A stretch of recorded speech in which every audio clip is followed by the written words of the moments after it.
अस्सलाम वालेकुम बच्चों, क्या हाल है आप सबके? आप सब ठीक हैं? उम्मीद करता हूँ आप सब ठीक होंगे। अल्लाह आप सबका हामी और नासिर हो। 5 वक्त की नमाज़ें पढ़ें बच्चों, रोज़े लाजमी रखें। बच्चों अभी तक हम लोगों ने जो है वो जितने भी लेक्चर्स पढ़े हैं फर्स्ट ईयर के मैथ्स में, वो सारे के सारे कम्प्लेक्स नंबर के पढ़े हैं, जो कि पोर्शन 2 था चैप्टर नंबर 1 का। तो आज हम लोगों ने पोर्शन 1 की तरफ जाना है। अभी कम्प्लेक्स नंबर की एक दो चीज़ें बताने वाली हैं, और मैंने आप लोगों से कहा है कि जैसे ही चैप्टर ख़त्म होगा उसके बाद मैं आप लोगों को वो चीज़ें भी बता दूँगा, ठीक है? तो बच्चों सबसे पहले मैंने पोर्शन 2 और पोर्शन 1 में फ़र्क ये बताया था कि पोर्शन 2 जो है वो कम्प्लेक्स नंबर है, जबकि पोर्शन 1 जो है वो रियल नंबर्स हैं। अब बच्चों रियल नंबर्स पढ़ने से पहले कुछ इंपॉर्टेंट सेट्स हैं जिनके बारे में आप लोगों को पता होना चाहिए, जिसपे सबसे पहला सेट क्या लिखा हुआ है? Natural numbers. एन से रिप्रेजेंट करते हैं 1 2 3 अप टू सो ऑन, पता है हमें इसका, ठीक है। होल नंबर्स डब्ल्यू से रिप्रेजेंट करते हैं 0 1 2 3 up to so on. Even numbers E 0 +-2 +-4 +-6 up to so on. Odd numbers O +-1 +-3 +-5 up to so on. Integers Z, इसमें जीरो नहीं आता बल्कि आता है, sorry, 0 +-1 +-2 +-3 up to so on. Prime numbers P 2 3 5 7 11। यहाँ पे आगे बच्चे पूछते हैं सर प्राइम नंबर्स क्या होते हैं? तो बच्चों प्राइम नंबर ऐसे नंबर होते हैं जिनके दो फैक्टर होते हैं, मतलब जो कि दो नंबरों के टेबल पर आते हैं, एक अपने और एक 1 के। जैसे 2 जो है ये 1 के टेबल पे भी आएगा, 2 के टेबल पे भी आएगा। 3 जो है 1 के टेबल पे और 3 के टेबल पे। 5 1 के टेबल पे और 5 के टेबल पे। 7 1 के टेबल पे और 7 के टेबल पे। 11 1 के टेबल पे और 11 के टेबल पे। अब बच्चे अक्सर पूछते सर 1 भी तो है, 1 क्यों नहीं लिखा? तो बच्चों 1 के दो फैक्टर नहीं है, 1 का सिर्फ एक ही फैक्टर है, वो 1 है। मैंने आपको कहा इसके दो फैक्टर होना लाजमी है, इसलिए 1 प्राइम नंबर नहीं है। उससे नेक्स्ट बच्चों कंपोजिट नंबर जो प्राइम नहीं होते वो कंपोजिट होते हैं, मतलब इन नंबरों को छोड़ के 2 3 5 7 11 को छोड़ के जो बचेंगे वो सारे के सारे कंपोजिट है। 1 4 6 8 9 10 अप टू सो ऑन, ठीक है। रैशनल नंबर्स क्यू से रिप्रेजेंट करते हैं हर वो नंबर जिसे पी बाई क्यू की फॉर्म में लिख सकते हैं, उन्हें हम लोग क्या कहते हैं? रैशनल नंबर्स कहते हैं। और क्यू जीरो नहीं होना चाहिए, पता है हमें, डिनोमिनेटर में जीरो नहीं आना चाहिए। और इरेशनल नंबर क्यू प्राइम से रिप्रेजेंट करते हैं, और ये वो नंबर होते हैं जिनको हम लोग पी बाई क्यू की फॉर्म में नहीं लिख सकते। और लास्ट में बच्चों रियल नंबर जो कि हमारा पोर्शन 2 है, मैंने क्या लिखा हुआ है? It is the union of rational and irrational number, मतलब क्यू और क्यू प्राइम का यूनियन अगर आप लोग ले लोगे तो वो रियल नंबर्स बन जाएंगे। तो मैंने नीचे डेफिनेशन दी हुई है, union of rational and irrational numbers form real number denoted by R, and R is equal to Q U Q prime, ठीक है। तो R is basically the union of rational and irrational number, मतलब rational और irrational मिलाकर जितने number बनते हैं वो सारे के सारे किस में आते हैं? रियल नंबर्स में आते हैं।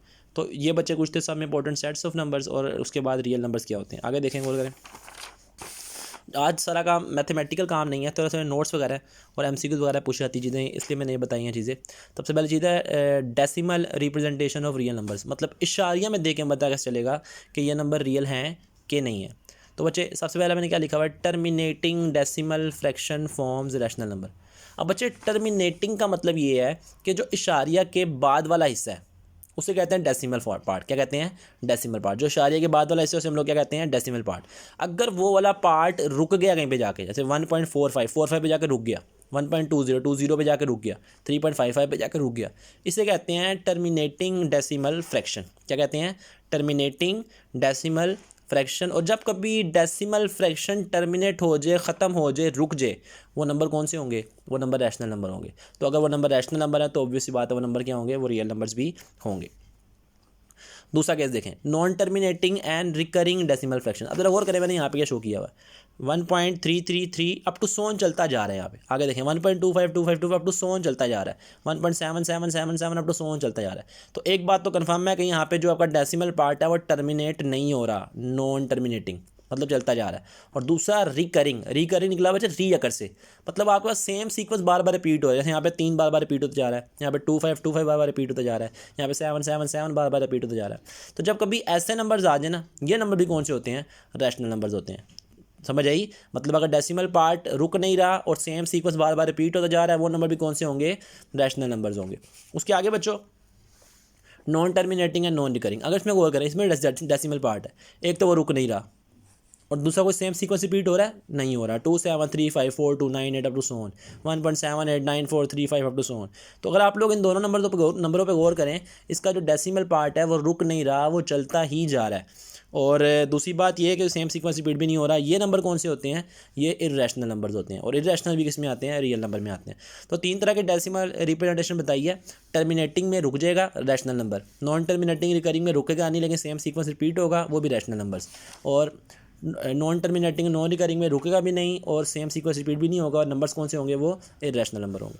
आगे बच्चों कुछ MCQs के लिए चीज़ें मैंने यहाँ पे बताई हुई हैं। सबसे पहला नोट मैंने ये लिखवाया हुआ है पाई एंड ई। पाई हम लोग को पता ही है, ये 3.14 इसकी वैल्यू होती है, हम लोग को इतना पता है बस। लेकिन पाई और ई बेसिकली नेचुरल लॉग होता है, दो तरह के लॉग होते हैं, एक होता है कॉमन लॉग और एक होता है नेचुरल लॉग। कॉमन लॉग की बेस होती है 10, नेचुरल लॉग की बेस होती है ई। इसकी वैल्यू आप लोग कैलकुलेटर से निकाल सकते हैं, 2.71 समथिंग होती है इसकी वैल्यू, ठीक है।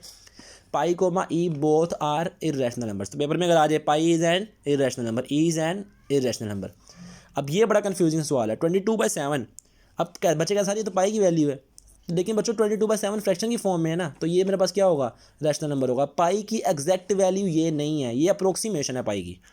तो अगर पाई आता है वो इरेशनल नंबर है, जबकि 22/7 आता है तो वो क्या है, वो एक रैशनल नंबर होगा। याद रखिएगा, MCQs है ये, 22/7 इज अ रैशनल नंबर।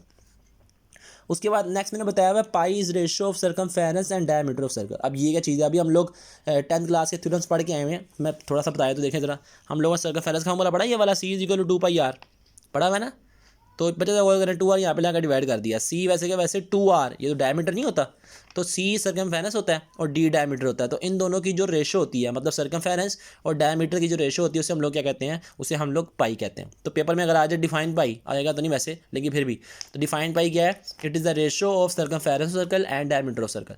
मतलब सर्कमफेरेंस ऑफ सर्कल और डायमीटर ऑफ सर्कल की जो रेशो होती है, उसे हम लोग क्या कहते हैं, पाई कहते हैं। आगे rational and irrational numbers are disjoint. बच्चे डिसजॉइंट का मतलब ये होता है कि इन दोनों नंबरों में कोई भी चीज़ कॉमन नहीं है। मतलब रैशनल और इरेशनल का अगर मैं इंटरसेक्शन निकालूंगा, मेरे पास कोई भी चीज़ कॉमन नहीं आएगी, एम्प्टी सेट आंसर आएगा। तो ये दोनों सेट्स क्या होते हैं, एक दूसरे के साथ डिसजॉइंट होते हैं। उसके बाद नेक्स्ट लिखा हुआ है √p where p is prime number will represent irrational number. अगर आप किसी भी प्राइम नंबर का अंडर रूट लोगे, वो क्या बन जाएगा, वो एक इरेशनल नंबर बन जाएगा। जैसे √2, √3, √5, √7, ये सारे के सारे क्या हैं, इरेशनल नंबर है, ठीक है। हर वो नंबर जिस पर आप लोग अंडर रूट लें और वो सोल्व ना होता हुआ पूरा अंडर रूट, वो इरेशनल नंबर बन जाता है।